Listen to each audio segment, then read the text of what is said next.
Bonjour à toutes et à tous. Annonce exceptionnelle sur l'instant tennis. J'ai l'immense plaisir d'interviewer Tony Nadal, l'oncle de Rafael Nadal, avec qui il a remporté 16 tournois en Grand Chelem. Je vais tout de suite accueillir Tony. Hola, Bonjour Tony, ça va? oui, ça va bien. Dis-moi. Tu m'entends bien? Ça va? Oui, oui, oui. Écoute, déjà, merci beaucoup de m'accorder cette interview. C'est un plaisir pour moi de te parler. Et du coup, j'en profite pour remercier Daniel Meyers, puisque c'est lui qui nous a mis en contact. Voilà, Daniel, que tu connais Oui, bien, oui. évidemment.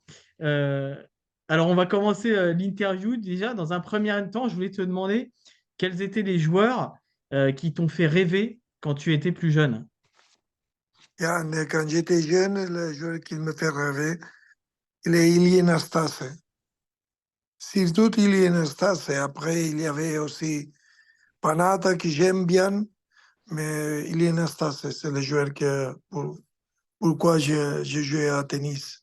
Je l'ai vu jouer à le Master de Barcelone en 1980, non, 1972.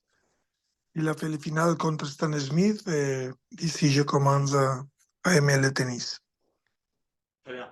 Quels sont, à ton avis, les fondamentaux pour être un bon coach et quelle est la bonne alchimie pour faire en sorte que cela fonctionne? Pour moi, pour être un bon coach, la première chose, tu dois comprendre bien un peu le tennis. Qu'est-ce qu'il faut, tu dois comprendre la caractéristique de ton joueur ou de tes joueurs, parce que tu ne peux appliquer le même système à Federer qu'à Nadal ou à Murray qu'à David Ferrer. Alors, si tu es, je crois, un bon coach, tu cherches qu'est-ce que tu dois adapter de ton connaissance euh, à la capacité de tes élèves, non? De tes joueurs. Et avec cette adaptation, tu dois faire que le jeune, le joueur, il fait un bon progrès, non? Ça sera un bon coach. Pour moi, qu'est-ce qu'il est important pour un coach? Le premier, il te met une bonne exigence, tu sais. Le deuxième, euh, on doit essayer de que le coach il fait une bonne motivation toujours à les jeunes, à les joueurs. Parce qu'une personne avec une bonne motivation, il est capable de faire beaucoup plus de choses et beaucoup mieux. Alors, je crois que ça, il fait un bon coach. Et bien sûr, pour être un bon coach, il a besoin d'un bon joueur. Sans un bon joueur, il est très difficile d'être un bon coach. Très bien.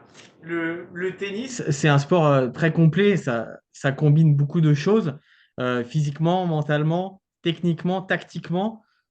Comment tu concilies ces quatre éléments et comment tu établis un programme avec ton joueur? Bien, je crois que le tennis, il n'est pas déjà comme tu as dit.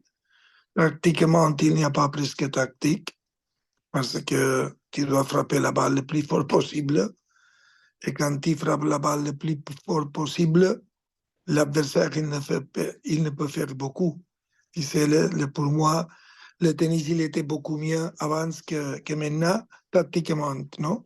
Parce qu'avant, tactiquement, tu peux faire plusieurs de choses. Tu sais, il peut avoir Borg qui frappe la balle consistante, il peut avoir, euh, il y avait euh, Jimmy Connors qui joue avec une grande intensité, il y a Panata qui fait une autre chose, il y a Nastase différente, ou McEnroe différente. Aujourd'hui, non, aujourd'hui tu dois frapper la balle forte et tu dois mettre une très haute intensité. Alors, il n'y a pas beaucoup de possibilités de choses tactiques. Pour moi, la balle, il va trop vite. Le tennis, il y a quelques fautes dans le tennis. Pour moi, le premier, le jeu, il commence avec un penalty. Tu sais, c'est impossible. Il n'y a pas un jeu qui commence avec un penalty. Dans le tennis, si tu regardes la position de le joueur qui fait le retour, il est égal qu'un un gardien de football, il ne sait pas où il va la balle et il essaie d'aller à un côté ou à une autre, non? Alors, ça c'est pour moi une faute. Après, le tennis, il n'a fait jamais un changement. Après plus que 5 ans, il n'a changé rien.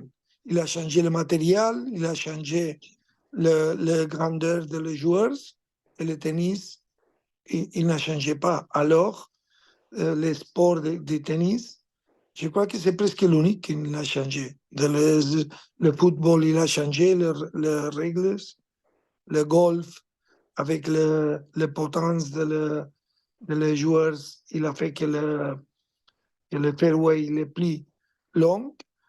Dans la Formula 1, ils ont changé les règles pour faire un peu plus attractif le sport. Dans le basket, ils ont changé différentes choses. Dans le tennis, rien. C'est incroyable.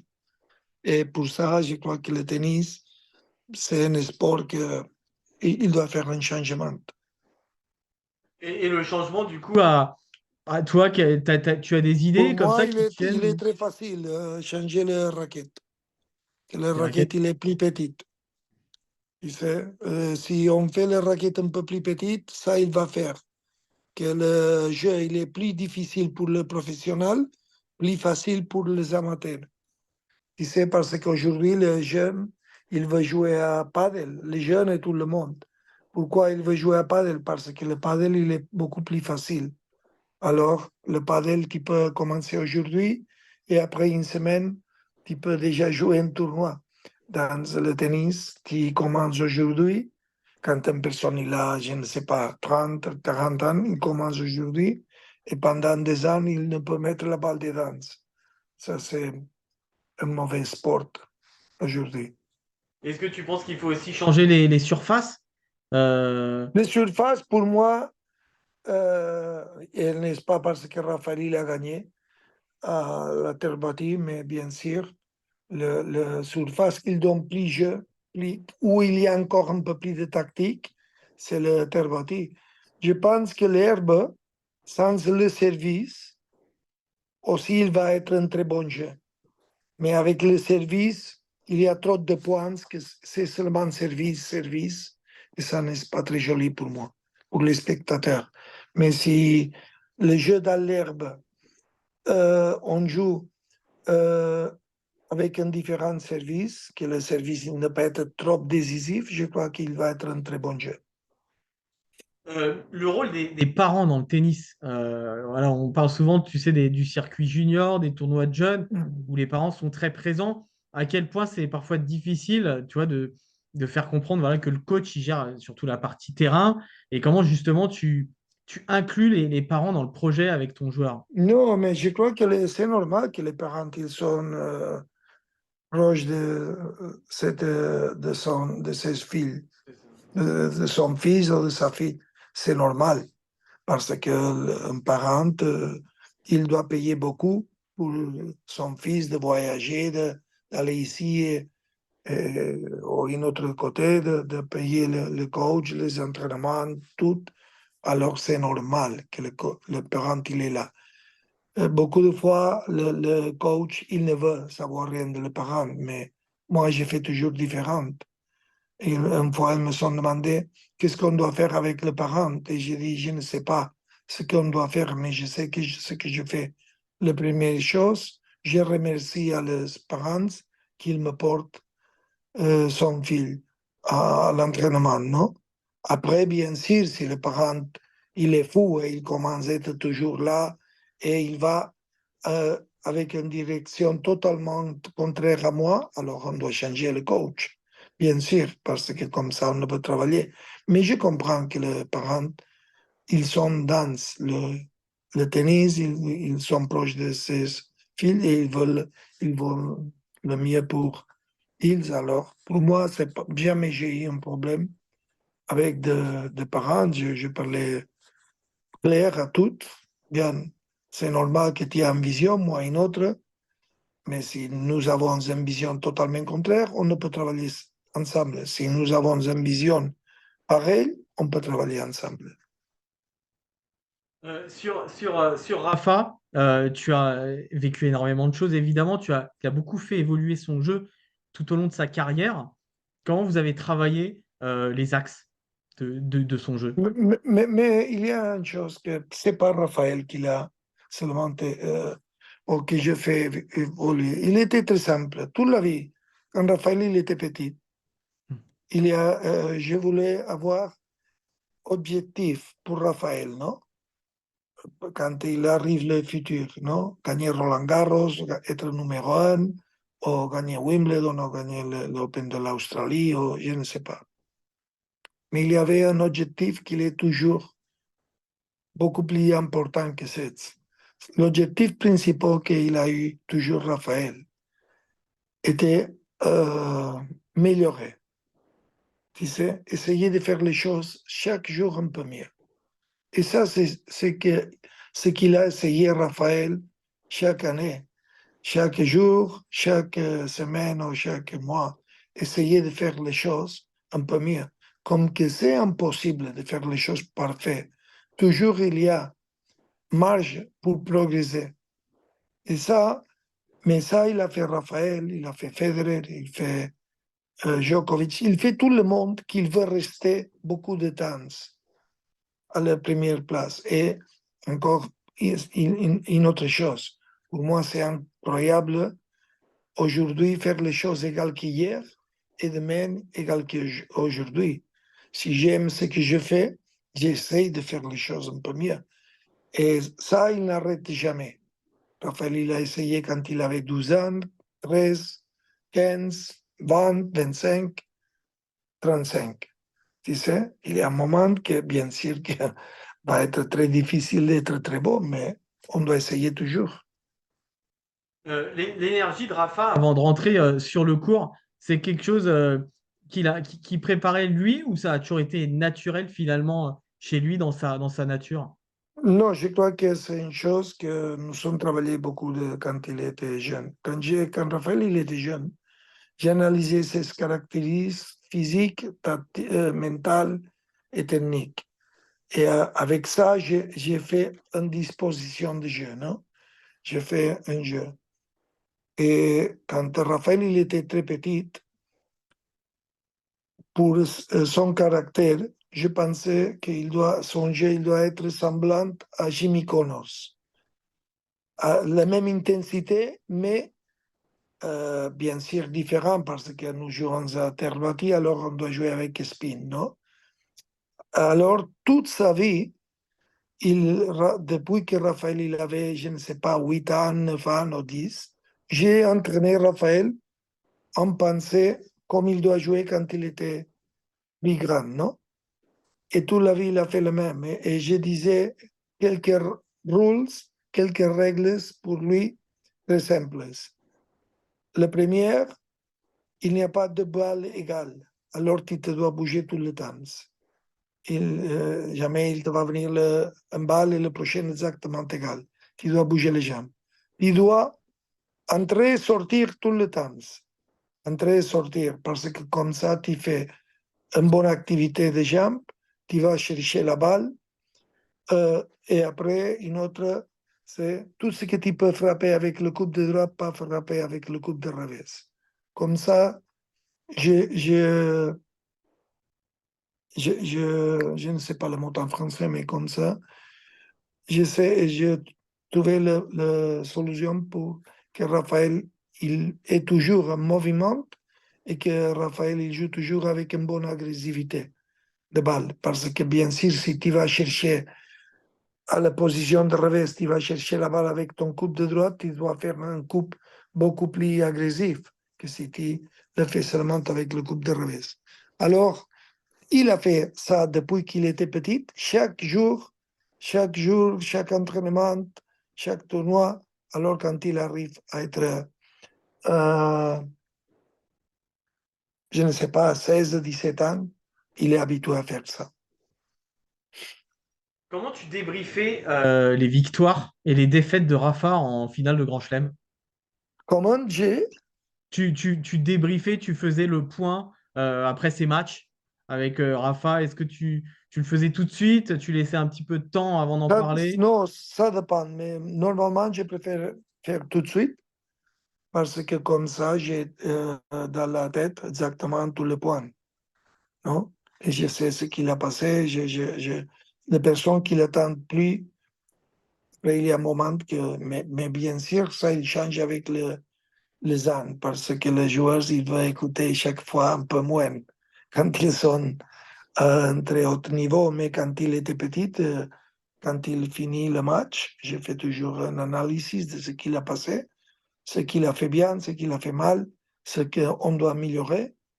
Et c'est simple. Je me souviens la première fois qu'il a gagné Roland Garros, quand il avait 19 ans, le premier Grand Slam qu'il a gagné. Je, nous sommes allés à faire une petite fête, non? Et après, quand je reviens à la chambre, je commence à écrire tout ce que Raphaël il avait fait pas bien dans le final. J'ai dit à lui, j'écris, je crois qu'aujourd'hui nous avons beaucoup de la chance. Je crois que Puerta il a joué mieux que toi, mais nous sommes gagnés. Si l'année prochaine tu fais le même, bien sûr que tu ne vas répéter le titre. Tu vas essayer de faire ça mieux, ça mieux, ça mieux. Je ne me souviens déjà, mais j'écris, boum, j'ai envoyé parce qu'il était encore dans le fait, j'ai envoyé sous la porte le papier et j'ai dit ça, après ça, on doit améliorer ça, ça et ça. La rivalité Federer-Nadal, est-ce qu'il est possible, selon toi, de parler d'amitié ou surtout de respect? Et Non, est-ce qu'une amitié... je crois qu'on doit parler d'amitié. Après beaucoup d'années, la première chose, c'est le respect. C'est vrai que c'est normal. Je crois qu'ils ont une bonne amitié. Je crois que Raphaël, s'il a quelque chose, il peut demander à Federer et Federer à Raphaël. Ça veut dire qu'ils ont une très bonne relation. Il fait un mois que Federer il était ici à l'académie. Il vient à voir Raphaël pour parler des choses. Et je crois qu'ils ont une très bonne relation. C'est normal. Il y a ce qui n'est pas normal, c'est ne pas avoir une bonne relation quand tu es beaucoup de ans dans le même circuit, tu fais le même, tu as joué beaucoup de fois contre Federer, tu as gagné quelques fois, perdu. C'est normal que tu aies une bonne relation. Une chose, c'est dans le cours que tu vas gagner, mais dehors, il y a toujours une bonne admiration je ne crois pas seulement de Raphaël, de l'entourage de Raphaël. J'ai mon fils, quand Federer il a décidé de finir, de jouer, il a pleuré. Mon fils, il, euh, il était un fan de Federer, encore qu'il veut qu'il gagne Raphaël, bien sûr, mais il aime beaucoup Federer. C'est normal qu'il y ait une bonne relation. Sur la partie mentale, est-ce que tu gérais ces taxes toi-même ou tu t'es entouré d'autres personnes dans l'équipe? Non, moi-même, moi-même. Ok. Élémental pour moi. Aujourd'hui, on veut faire tout très compliqué. On doit avoir psychologue et on doit avoir ça et ça. La vie elle est beaucoup plus simple. Plus simple, mais nous voulons compliquer parce que nous voulons payer plus. Et il y a des personnes qui veulent recevoir de l'argent. Pour ça, on complique tout. Le sport, il est très simple. Et également, où est la force mentale de Raphaël? Il est l'entraînement. Raphaël, il s'entraînait chaque jour comme s'il était en finale. Ça, c'est l'exigence. Chaque jour comme s'il était en finale. Alors, il, euh, il essaye de, de jouer chaque point aux limites. Ça, c'est sa force mentale. Qu'est-ce que tu crois que Raphaël il n'est pas nerveux? Bien sûr qu'il est nerveux, mais quand il prend l'habitude de jouer chaque point son plus intensité, alors il a une bonne réponse à ça. Et ce n'est pas une chose de, oh, on doit faire, je ne sais pas, on doit faire cet exercice. Non, non, pour moi, il était beaucoup plus simple. Je disais toujours à Raphaël, si tu n'es pas capable de gagner à ton adversaire, au moins tu ne dois aider à qu'elle te batte à toi. Tu sais, tu dois faire toujours tout ce qu'il est possible dans le cours. Et pas seulement pour gagner, sinon pour être contente de toi-même. Et ça, c'est ce qu'il a fait Raphaël. Quelquefois, il est allé bien, quelquefois mal. Mais la vérité, la force mentale, il vient d'accepter la réalité, la première, d'être consistante avec la tête, de pas de faillir, de, pas de vouloir. Tout le temps, c'est le même. Alors, je veux, et j'essaye de le faire. Et il n'y a pas beaucoup plus de choses. Encore qu'il vienne maintenant de gourous, qu'il te parle de ça et de ça. Pour moi, je crois avec l'effort de chacun, la volonté. Je disais à Raphaël toujours, c'est impossible dominer la balle si tu ne domines ta volonté. Alors, on doit dominer la volonté. On doit travailler pour, quand les choses il va mal, rester sans dire rien, rester concentré. Et bien, Raphaël, il a fait depuis qu'il avait 10 ans ou 9 ans. Alors, toute la vie, il a fait le même. Comment tu gères un joueur qui vient de perdre un match très accroché, voilà, où ça a été très dur, il s'est passé beaucoup de choses. Voilà, comment tu fais ça? On doit accepter. Pendant la carrière de Raphaël, nous avons eu beaucoup de défaites très dures. L'Australie contre Djokovic, l'Australie contre Federer, Wimbledon, le 5e set contre Djokovic aussi. Euh, mais tout le monde, quand il va jouer, il sait qu'il peut gagner, il peut perdre. Et bien sûr qu'on doit être mal quand il perd, mais on doit accepter. Tu ne peux changer. Et quand tu perds, tu dois savoir que ça, c'est pas pour toute la vie, c'est un moment. On a perdu. Alors, on doit analyser ce qu'on peut faire un peu mieux pour changer la prochaine fois. Mais quand même, tu sais que quand tu vas jouer, il y a joueurs qui sont très difficiles de battre, alors tu peux perdre. Sur le débat sur le meilleur joueur de tous les temps, je voulais te demander ce que tu pensais, toi. Est-ce que tu penses que c'est important de déterminer un joueur ou finalement non, ça sert à Non, rien? la première chose, le meilleur joueur de tous les temps pour le numéro, il est Djokovic. Non, c'est ce qu'il a gagné plus tournois. Mais il n'est pas facile de déterminer qui est le mieux. Qui est le joueur que je crois qu'il a joué mieux? Qui est le meilleur athlète? C'est qu'il bat le record du monde ou c'est qu'il gagne les Olympiades? Je ne sais pas. Ce qu'il a joué pour moi à un meilleur niveau, qu'il a fait des choses plus incroyables, il était Federer. Ce Ouais. qu'il est Ce qu'il est le mieux par titre, il est Djokovic. Ce qui, je crois que s'il n'avait trop de plaisir comme il a eu, c'est qu'il pouvait être le meilleur Raphaël. Ce qu'il a, parce que Raphaël, il a gagné 22 Grand Slams, il a les aides de jouer 14.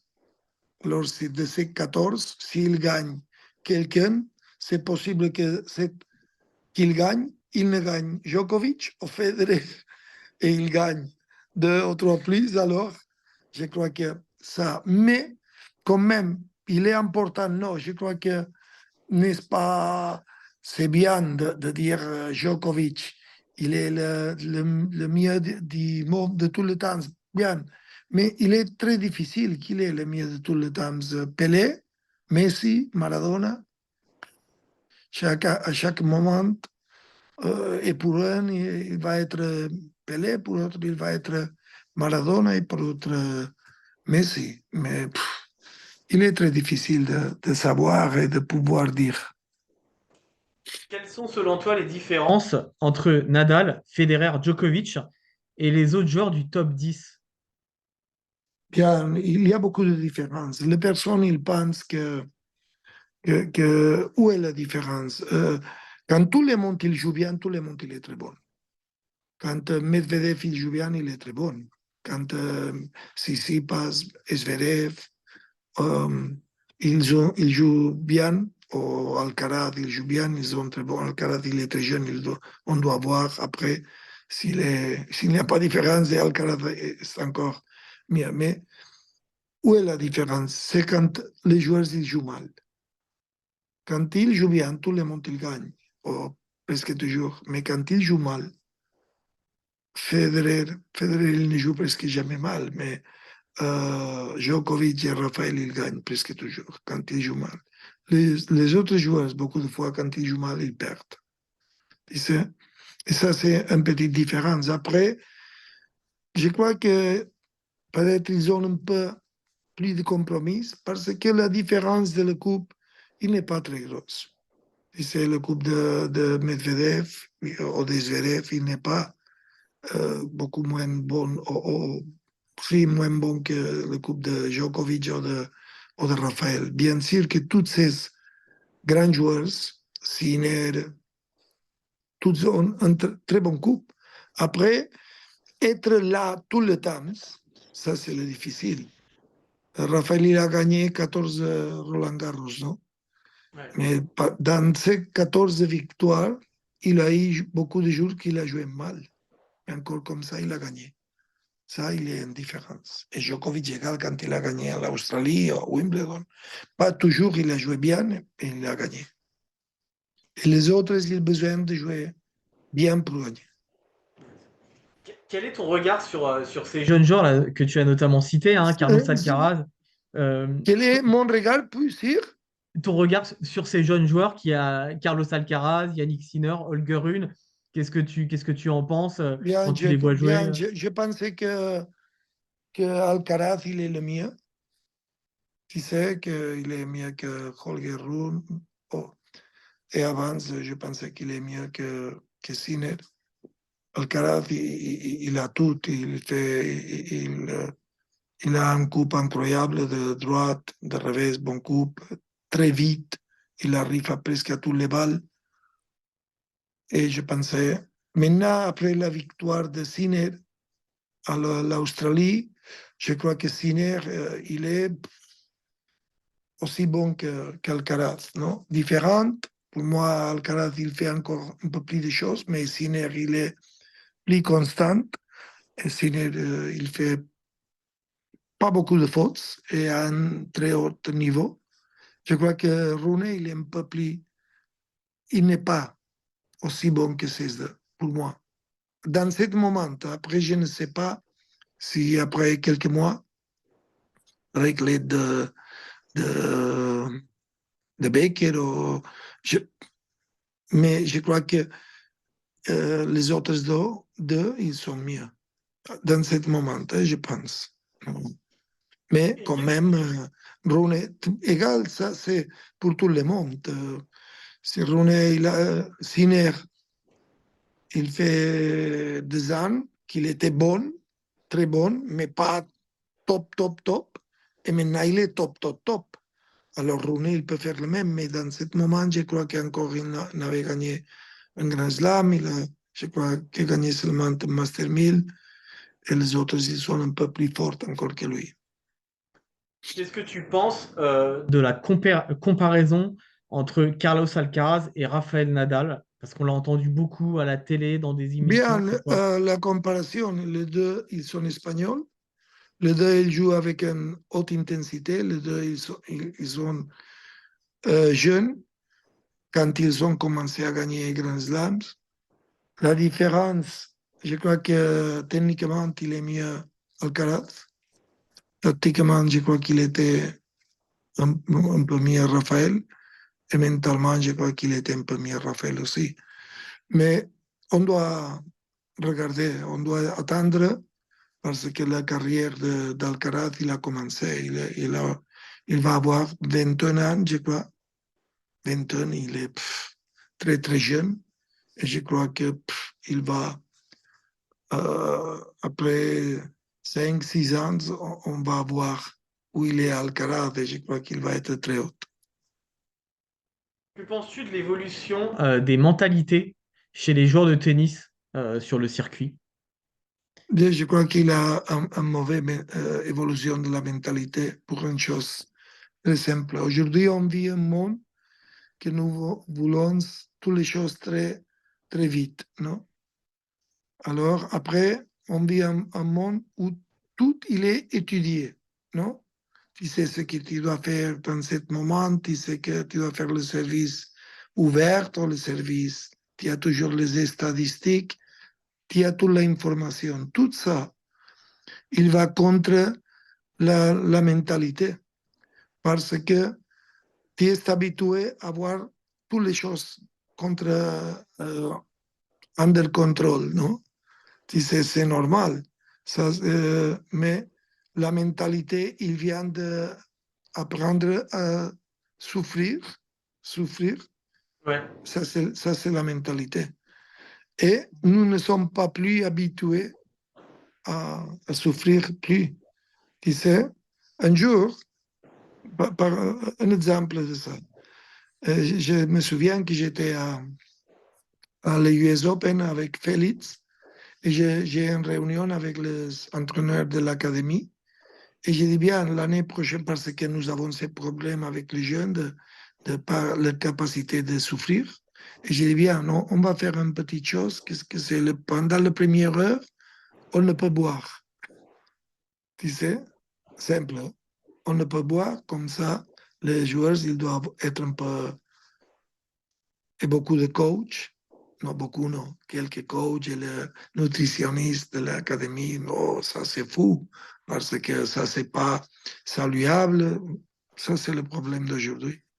Tu sais, quand, et comme ça, il est difficile. Tu sais, quand le sport, les valeurs de l'esport, c'est chercher ton limite. Sinon, les sports, ils n'ont pas une très grande valeur. Tu sais. Mais on vit dans un monde que nous cherchons tout le contraire. Non? Nous faisons tous les jours, nous essayons de faire les jeunes d'aujourd'hui plus faibles. Tu sais, quand ils jouent à basket ou à football, on ne doit faire qu'ils gagnent de trop à l'adversaire. Non? On ne doit faire qu'il a le sentiment de fracas quand on perd. Non, c'est plus facile. Dans la vie, il y a victoire, défaite, avec tout, avec le travail, avec la femme. Quelquefois, tu vas avoir problème et tu dois être un peu forte pour ça. Et il y a Wolfgang Goethe, l'écriteur et philosophe allemand, un des plus importants de son histoire, qui a dit, le talent, oui, oui, non, nous faisons la construction du talent dans le calme. Nous faisons la construction de le caractère dans la tempête. Et ça, c'est vrai. Pour construire un caractère fort, on a besoin de faits. On ne peut avoir un caractère fort seulement avec mots, tu sais. Et ça, c'est comme ça. Mais nous ne voulons faire cette fête. Nous voulons faire tout de suite quand le petit il a un problème ou mon petit, qu'est-ce qu'il a passé. Comme ça, il est difficile. C'est pour ça que la mentalité du jeune, je crois qu'il est plus mauvais qu'avant. Avant, la mentalité de Borg, de Villander, de Jimmy Connors, de Villas, de Lendl, il était toujours bon. Hein? Pas arrêter, être là. Et pas seulement ça, pendant ton relève, on doit jouer, jouer tranquille et si on perd. Aujourd'hui, ils sont exceptions, ceux qui ont un caractère comme Djokovic. Non, il y a très peu. Qu'est-ce que tu penses de l'évolution du circuit? On entend parfois les joueurs critiquer le fait que voilà, il y a beaucoup de tournois tout le temps, toutes les semaines. Il y a aussi toutes ces exhibitions qui se développent. C'est quoi ton J'ai pas regard sur tout raison. ça? Les joueurs, ils veulent gagner beaucoup d'argent, mais sans jouer. C'est pas possible. On doit jouer. On doit jouer, il doit avoir tournoi. La vérité est que Je crois qu'avant, on jouait plus tournoi, mais c'est aussi la même chose. Aujourd'hui, on doit avoir attention. Nous devons aller à la médecine avant d'être malade, non? Que c'est bien.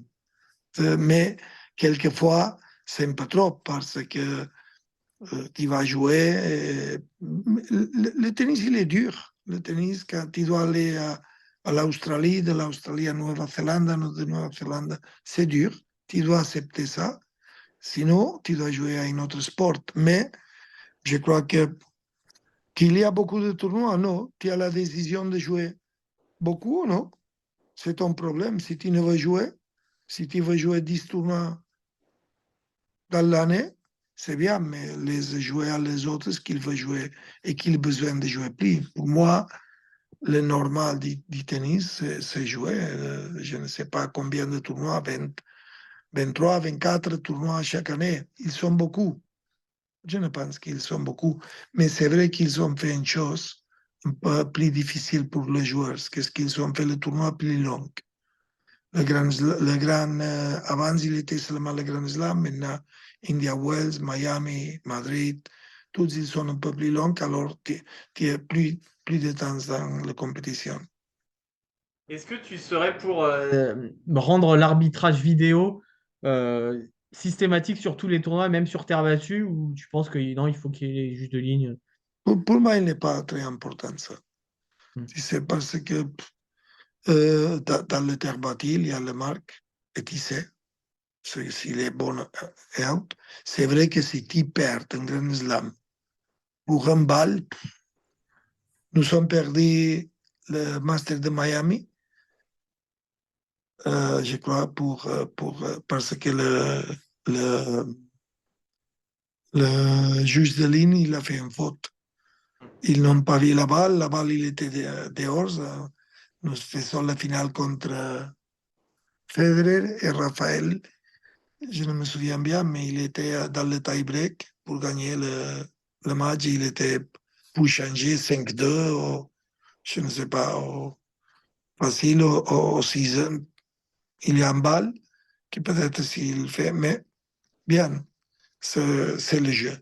Mais j'aime le sport comme une supération personnelle. Alors, la technologie, je sais qu'on vit un monde technologique, mais j'aime pas trop. Et tu veux toujours voyager beaucoup ou non, ça tu préfères moins Non, voyager quand même? Ouais, non. non, pour moi, c'est déjà, j'ai déjà un âge, malheureusement.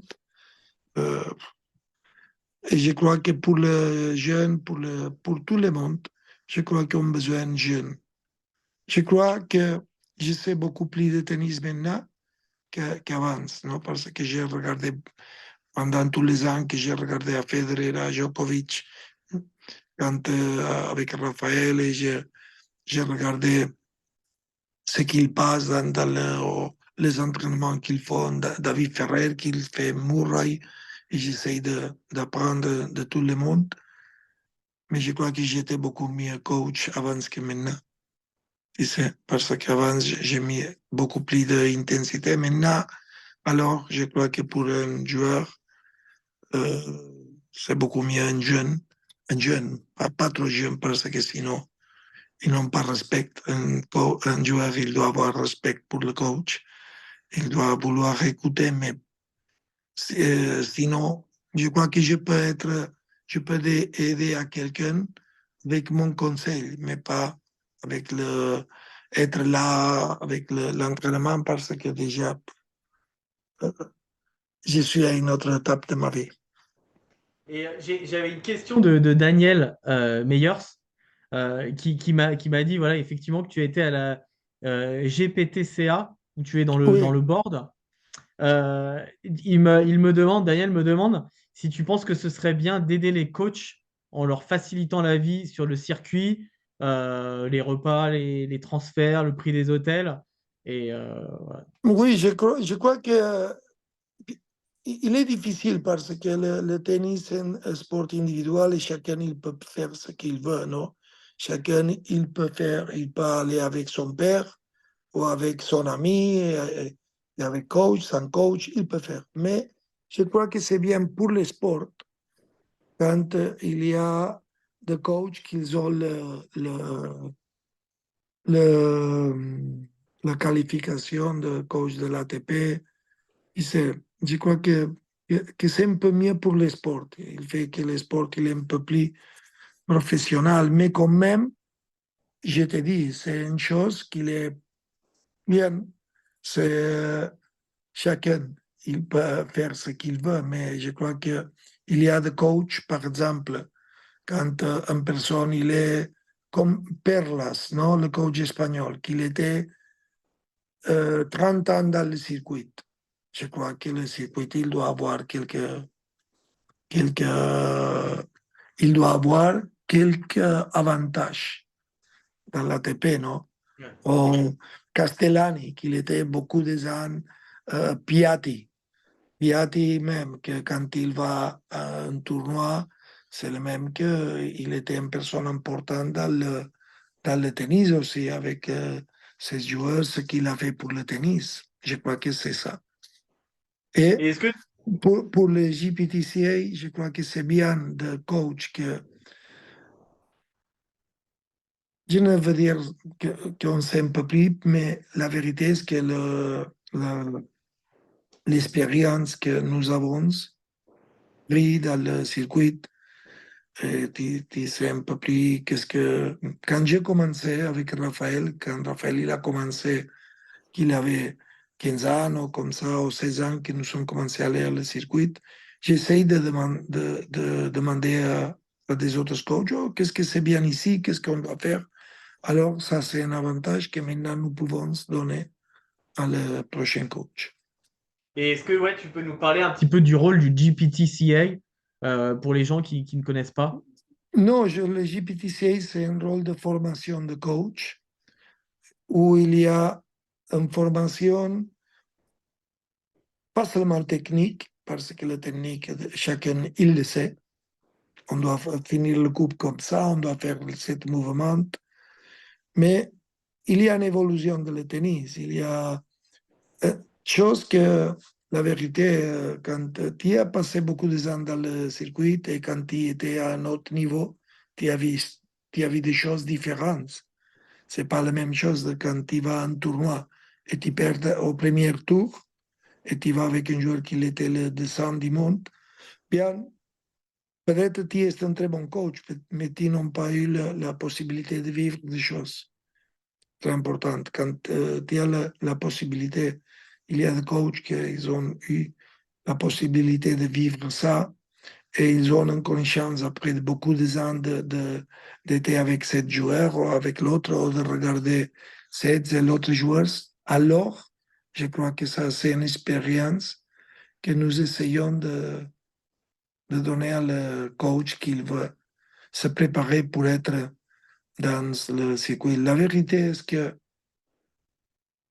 tout le monde a besoin de préparation, tout le monde. Et la préparation, il est difficile de faire toi seul, tu sais. J'ai eu la chance de que quand nous sommes allés à le circuit, le, le, dans le, dans l'Espagne, il y avait beaucoup de coachs. Et beaucoup de fois, j'ai demandé ah, qu'est-ce que vous faisiez ici? Combien de tournois? Tu vas à ce tournoi, tu fais ça, tu fais... Alors, ça, c'est une expérience que si tu as la possibilité d'avoir quelqu'un qui te dit, c'est bien. Nous essayons de faire ça et de dire, bien, cette personne, il a reçu un bon apprentissage. C'est intéressant parce que tu parles justement beaucoup de partage des connaissances. Et je voulais te poser une question aussi, tu sais, sur les anciens joueurs qui ont eu des magnifiques carrières et qui commentent beaucoup le tennis à la télé ou dans des émissions. Et moi, je trouve que parfois, ils vont pas assez, tu vois, dans le détail, en donnant pas assez de clés. Toi, à ton avis, c'est dû à quoi? C'est parce que le tennis, c'est un sport très individuel où tu gardes beaucoup les choses pour toi et finalement c'est naturel de garder ou c'est quoi Mais, ton mais, avis? mais, mais, mais c'est pas vrai parce que tu peux regarder. Je regarde, par exemple, Sinner, non? Ouais. Quand j'ai joué, quand nous sommes joués, quand j'ai entraîné Raphaël, qu'est-ce que je disais? Raphaël, si tu peux mettre la balle près de la ligne latérale, mieux. Je vois Sinner qu'il frappe au centre de la cour. Non, il frappe beaucoup au centre. Alors, j'ai vu ça. Il n'a besoin que Sinner, il me dit. J'ai vu qu'aujourd'hui, avec cette vitesse, peut-être si tu joues au centre, l'adversaire, il ne peut ouvrir le cours. Tu sais, alors, bien, c'est une chose tactique. Il y a des choses, je ne sais pas. Aujourd'hui, avec le deuxième service, par exemple, avant, Raphaël, il fait l'autre, il fait le deuxième. Raphaël, il va en retour de loin et il frappe haute. Maintenant, je vois que les personnes, ils vont attaquer plus le. Alors, ça, c'est une chose qu'il change. Si tu as cette capacité d'observation, tu vas voir et tu sais ce qu'on doit faire.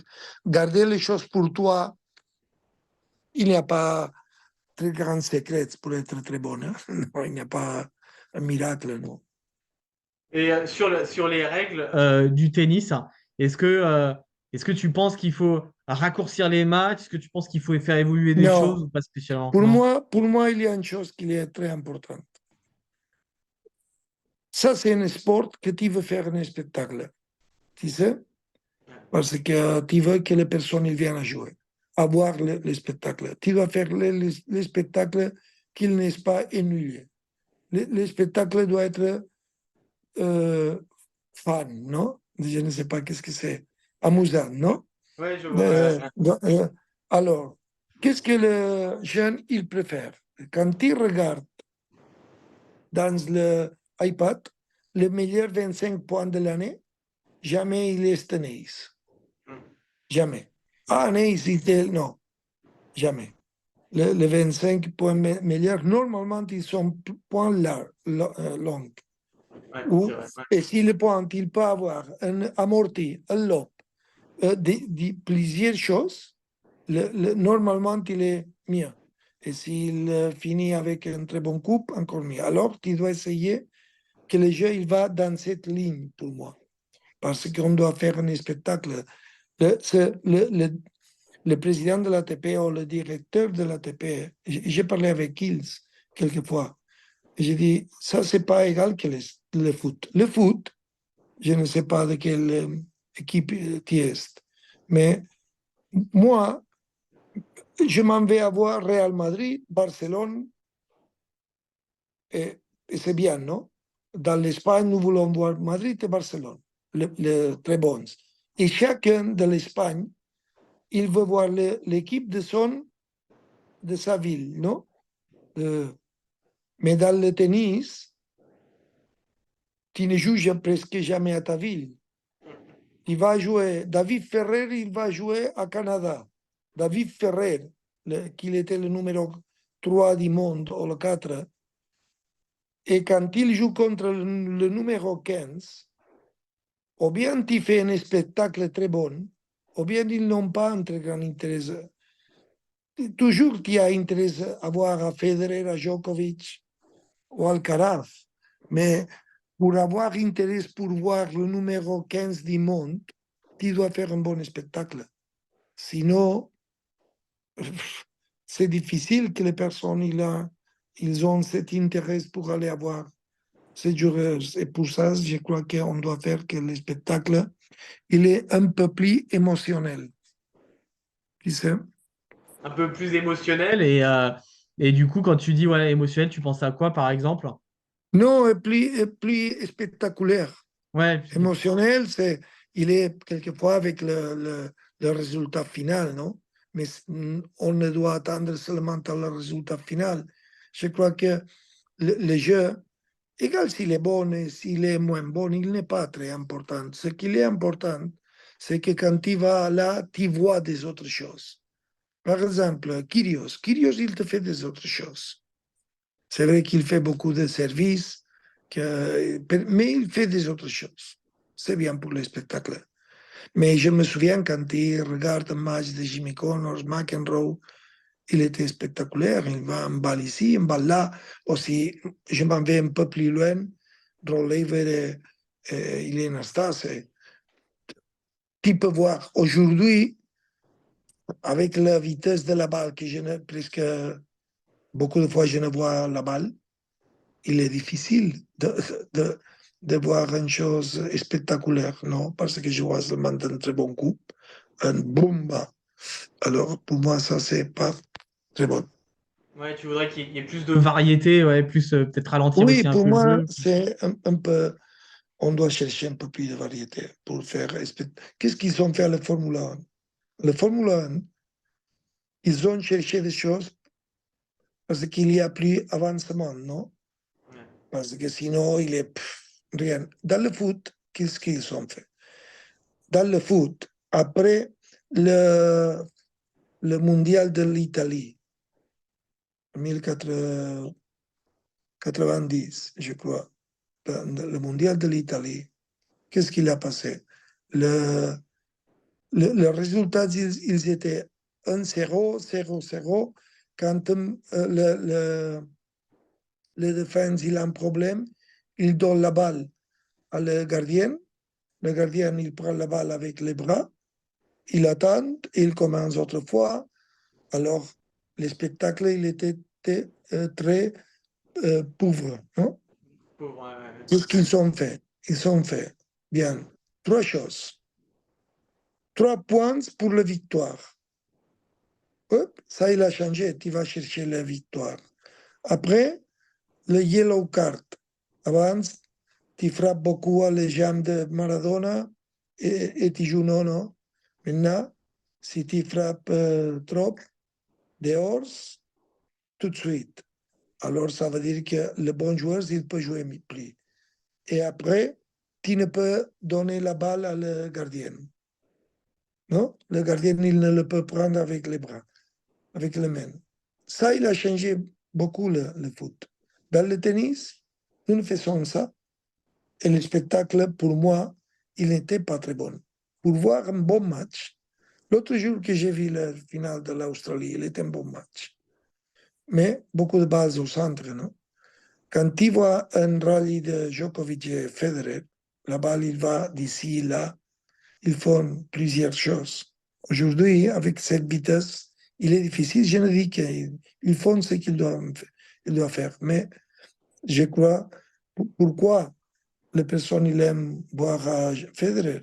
Parce qu'il fait un amorti, maintenant il fait un volley, maintenant il fait un drop shot, ou il fait un lob, ou il fait ça. Bien. Et cette variété, je crois qu'il est bien. Écoute, merci beaucoup, Tony, Pas de quoi. pour cette interview. C'était un rêve pour moi de pouvoir te parler, donc un grand merci. Bien, bien. Pas de quoi. Et j'espère que tout il va bien. Merci beaucoup, à bientôt. Ok, Bonne soirée. à bientôt. Au revoir. Au Au revoir. revoir. Au revoir. Un très grand merci à toutes et à tous d'avoir regardé cette vidéo. J'ai pris un immense plaisir à interviewer Tony Nadal. On se retrouvera pour plein d'autres choses très prochainement. N'hésitez pas à liker et à me dire ce que vous en pensez dans les commentaires.